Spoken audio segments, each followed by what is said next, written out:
안녕하십니까, 문틀란TV입니다.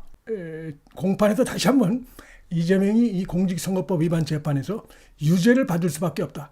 충격적이고 결정적인 증언들이 많이 쏟아져 나왔습니다. 재판장의 심증은 더 굳어질 수밖에 없는 9차 공판이 아니었나 이런 생각이 듭니다. 여러 가지 결정적인 충격적인 증언들이 많이 나왔는데 법정에 출석하는 이재명의 모습입니다.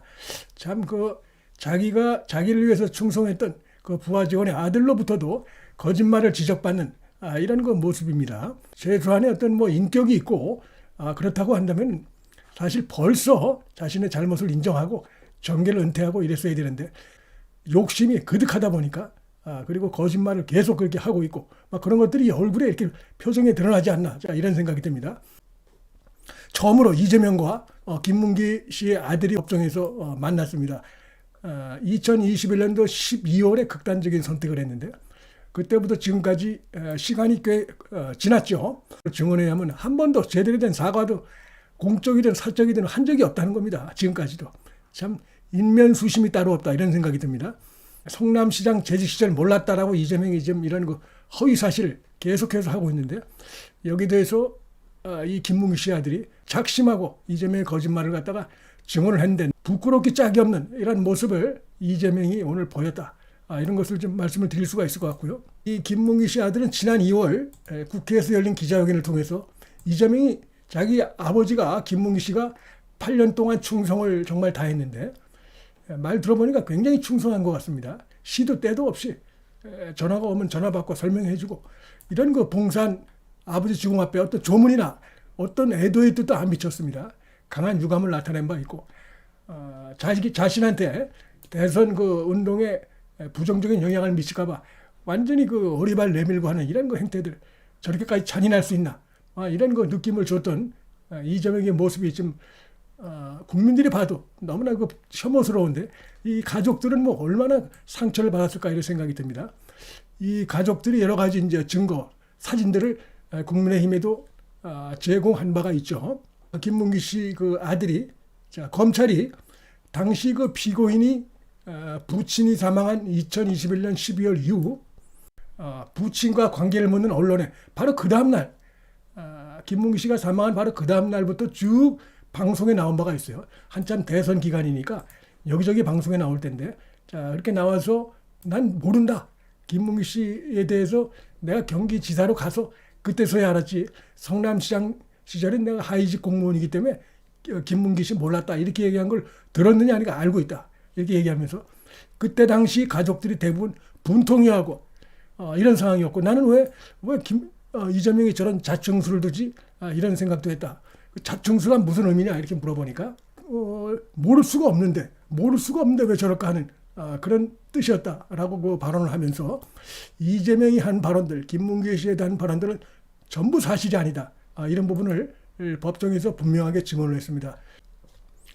이 김문기 씨 아들이 진술이 계속되는 동안에 이재명이 내내 시선을 아래로 둔 채 이렇게 침묵을 했습니다.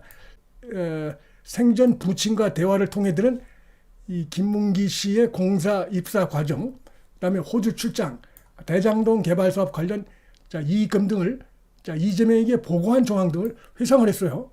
이런 것들은 결국 이재명이 모를 수 없다는 것이고 그동안 유동규 씨가 법정에서 했던 증언들과 매우 부합하는 이런 내용들을 오늘 김문기 씨 아들이 법정에서 오늘 또 그런 내용들을 증언을 했습니다. 자기가 부친과 자주 대화를 했다. 이런 얘기도 했습니다. 검찰이 2013년 부친의 공사 입사에 유동규가 관여한 사실을 아느냐 이렇게 질문하니까 당시 아버지한테 직접 들었다.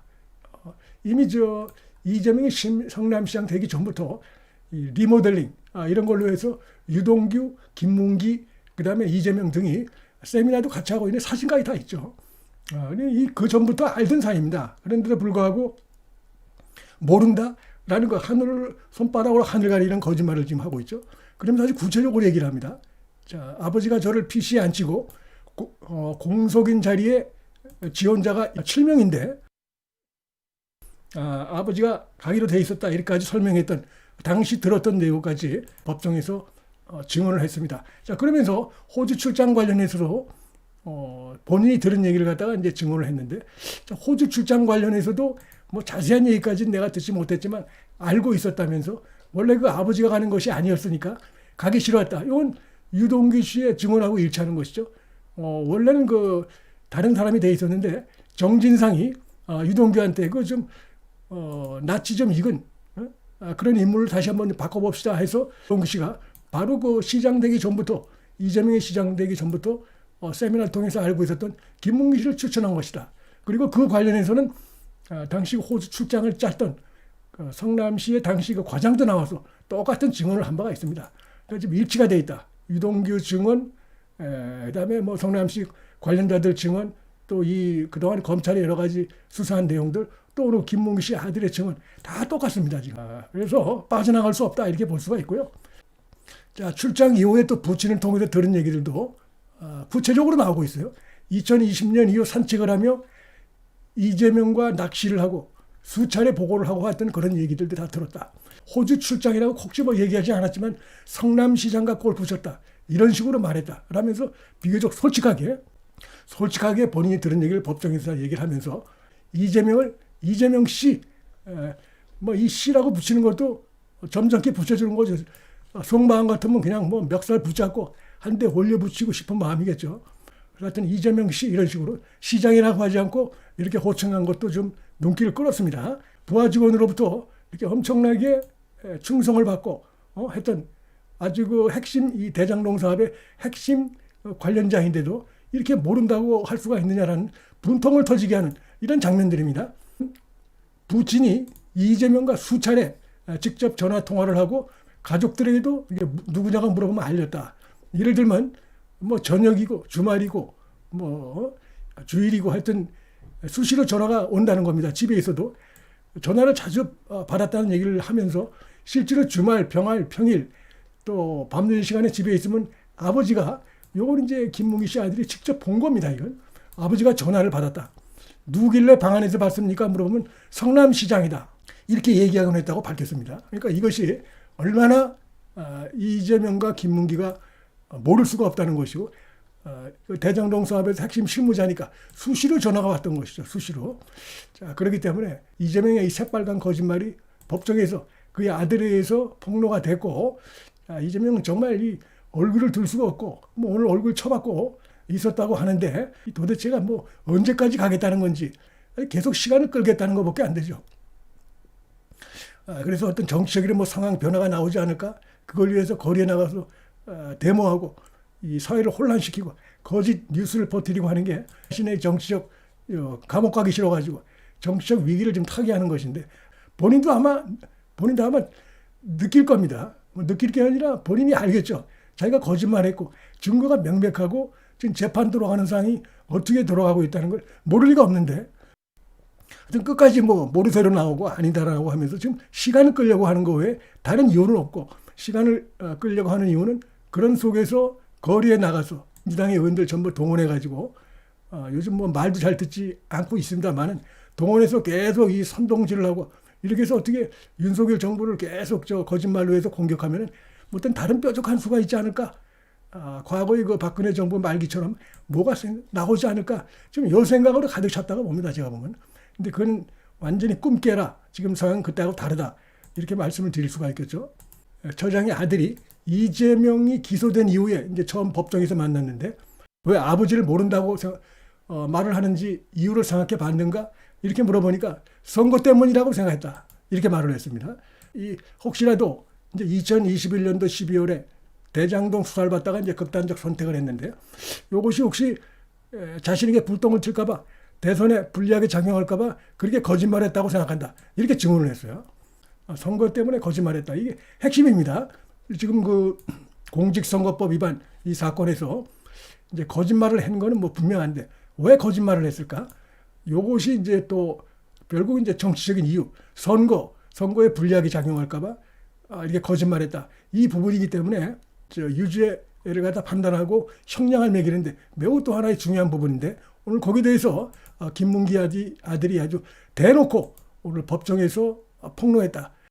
역시 그 유동규 씨의 그동안 증언이 사실이라는 걸 이 김문기 씨 아들 증언을 통해서 또 확인이 되는데 자, 부친과 회사 얘기를 자주 했다. 그러면서 검찰이 유동규 씨가 이 김문기의 1공단 사업 시행자 아이디어를 내 이재명에게 칭찬받았다고 자랑했다고 증언했다. 이 같은 이 얘기를 들은 적이 있느냐 했더니 그런 얘기를 자주 했다. 이렇게 답변을 했습니다. 자, 이런 걸 봤을 때 그동안 유동규 씨가 법정에서 했던 증언들이 다 사실이다라는 것입니다. 이게. 유동규도 김문기 아들도 또 성남시의 그 관계자들 다 지금 이재명이 거짓말하고 있다. 이런 것을 일관되게 법정에 나와서 증언하고 있는 그런 상황이라고 하겠습니다. 오전엔 또 중요한 또 한 명의 증언이 있었습니다. 이것도 역시 이재명에게 매우 불리한 그런 증언인데 성남도시개발공사 소속으로 김문기 씨와 함께 대장동 사업 인허가를 담당했던 실무자 한모 씨가 역시 증인으로 출석해서 이 김문기 씨가 수차례 이재명과의 친분을 언급했다고 증언하기도 했다. 이 한 씨는 검찰이 김문기 씨가 이재명과 실제로 친하다고 말을 했느냐 물으니까 그렇습니다. 라고 분명히 또 답변했어요. 전부 이재명에게 불리한 증언들이 산처럼 쌓여 있습니다. 앞으로 보나 뒤로 보나 옆으로 보나 전후 좌우가 다 꽉 막혀 있다. 이재명은 도망갈 데가 없다. 그럼에도 불구하고 뻔뻔스럽게 이제 아들로부터도 사실상 그 거짓말을 고인이 된 김문기 씨 아들로부터 거짓말로 폭로당하는 이런 지경의 일까지 이 배지를 갖다가 그대로 달고 있고 이런 모습 보면 참 추하다. 인간이 도저히 그 탈을 쓰고 이렇게까지 할 수가 있는가? 잔인한 모습을 보일 수 있는가? 이런 생각을 할 수밖에 없고 조금 아까도 말씀드렸지만 이렇게 계속해서 정치적으로 그냥 부풀리고 거짓말하고 거짓 선동을 해가지고 빠져나가는 길밖에 없다. 나는 감옥에 가기 싫다. 나는 처벌받기 싫다. 지금까지도 내가 수사를 여러 번 받았고 재판을 여러 번 받았고 감옥에도 잠깐 들어갔다 나온 적이 있는데 난 다 빠져나왔어. 지금 그 제1야당에 내가 대표로 돼 있는데 이 충분히 이 선동을 해가지고 지지자들 선동해서 하다 보면 무슨 방법이 있을 거야. 이래서 지금 자신의 죄를 인정하지 않고 뉘우치지 않고 오히려 정반대로 사회를 혼란시키는 이런 모습을 하고 있는데 그게 지금 완전히 착각이다. 전혀 그것이 먹혀 들어갈 수 없는 상황이다. 성남시장 시절에 여러 가지 그 비리, 이 공권력을 사적으로 남용했고 또 하나 무능력을 보였고 대장동 비리 완전 무능력 아닙니까? 이리 봐도 무능력, 저리 보면 불법이고 이런 것들이고 한두 건도 아니고 그 다음에 그가 주로 이제 해온 거는 퍼주기. 뭐가 문제만 생기면 퍼주는 거. 나중에 미래가 어떻게 되든 말든 이런 행태. 그 다음에 그냥 묻지마 막무가내로 거짓말하는 거. 이런 것밖에 없다. 그동안의 어떤 법적인 행위는 한 번은 따라줬을지 몰라도 또 따라주기 어렵다. 이번은 그때와 달리 이제 대선 후보로서 언론에 관심이 집중되어 있고 사법부도 지금 철저히 수사를 하고 있기 때문에 더 이상 어떤 그 황당한 과거와 같은 그런 그 운은 따라주지 않는다. 이렇게 말씀드릴 수 있겠습니다. 문틀란 TV 여기서 마치겠습니다. 시청해 주셔서 감사합니다.